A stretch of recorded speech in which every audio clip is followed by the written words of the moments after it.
Assalamualaikum warahmatullahi wabarakatuh.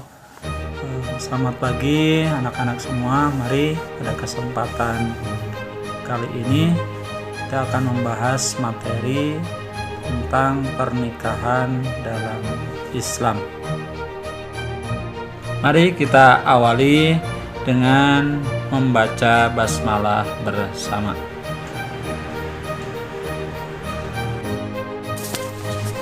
Materi yang akan kita pelajari adalah 1. Makna pernikahan dalam Islam. Yang kedua, hukum nikah. Yang ketiga, tujuan nikah. Yang keempat, wanita yang haram dinikahi. Dan yang kelima adalah rukun dan syarat nikah. Makna pernikahan dalam Islam. Kata nikah berasal dari bahasa Arab yang berarti al-jam'u atau bertemu, bisa juga berkumpul. Menurut istilah, nikah ialah suatu ikatan lahir batin antara seorang laki-laki dan perempuan untuk hidup bersama dalam suatu rumah tangga melalui akad yang dilakukan menurut hukum syariat Islam. Hukum nikah. Menurut sebagian besar ulama, hukum asal nikah adalah mubah. Tetapi ditinjau dari segi kondisi orang yang akan melakukan pernikahan, hukum nikah dapat berubah, bisa menjadi wajib, sunnah, makruh, dan haram.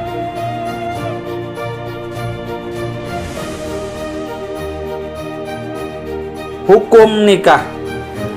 Jaiz atau mubah artinya dibolehkan, dan inilah yang menjadi dasar hukum nikah. Yang kedua, wajib, yaitu orang yang telah mampu atau sanggup menikah. Bila tidak menikah, khawatir ia akan terjerumus ke dalam perzinahan. Dan yang ketiga, sunnah, yaitu orang yang sudah mampu menikah tetapi masih sanggup mengendalikan dirinya dari godaan yang menjurus kepada perzinaan. Yang keempat, makruh, yaitu orang yang akan melakukan pernikahan dan telah mempunyai keinginan atau hasrat, tapi ia belum mempunyai bekal untuk memberikan nafkah tanggungannya. Dan yang terakhir, yaitu haram, adalah orang yang akan melakukan pernikahan tetapi ia mempunyai niat yang buruk, seperti niat menyakiti perempuan atau niat buruk lainnya.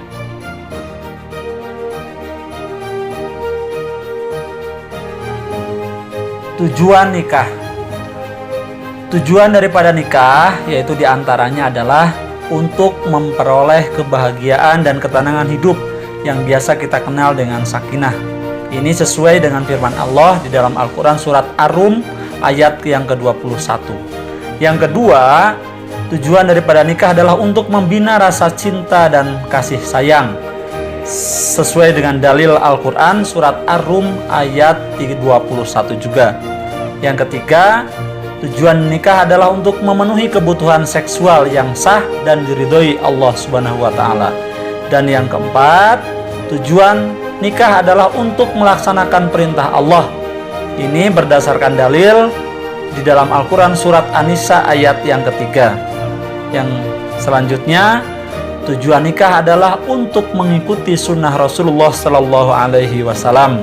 Dan yang terakhir, tujuan daripada nikah adalah untuk memperoleh keturunan yang sah. Ini sebagaimana dalil sesuai firman Allah dalam Al-Quran surat Al-Kahfi ayat yang ke-46. Wanita-wanita yang haram dipinang itu terbagi menjadi dua kelompok.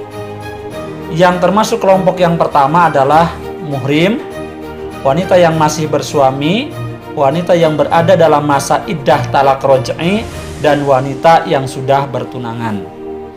Yang termasuk dalam kelompok yang kedua itu adalah wanita yang berada dalam masa iddah atau masa menunggu karena ditinggal wafat suaminya, dan wanita yang dalam iddah talak ba'in atau talak 3. Inilah kelompok-kelompok wanita yang haram dinikahi, baik secara sindiran ataupun secara terus terang.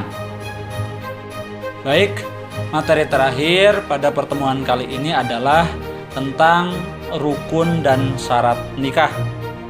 Adapun yang termasuk daripada rukun nikah adalah adanya calon suami, adanya calon istri, adanya wali, adanya 2 orang saksi, serta adanya ijab serta qabul. Rukun-rukun itu mempunyai syarat. Nah, syarat sebagai calon suami itu syaratnya yang termasuk syaratnya adalah beragama Islam, atas kehendak sendiri, bukan muhrim, serta tidak sedang ihram haji. Calon istri mempunyai syarat.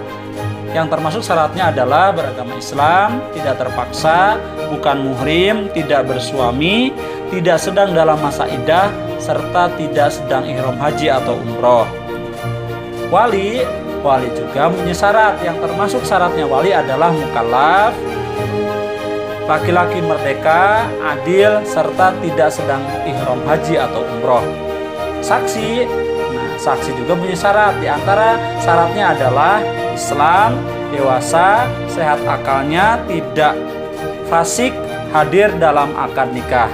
Dan yang terakhir itu adalah ijab dan qabul. Yang termasuk syarat ijab dan qabul adalah dengan kata-kata nikah atau yang semakna dengan itu, berurutan antara ijab dan qabul, artinya tidak terputus.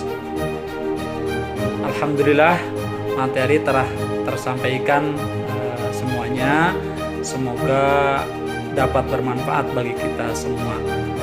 Marilah kita ucapkan hamdalah, alhamdulillahirabbil alamin, dan berdoa kepada Allah, mudah-mudahan Allah memberikan ilmu dan pemahaman kepada kita semua. Terima kasih. Assalamualaikum warahmatullahi wabarakatuh.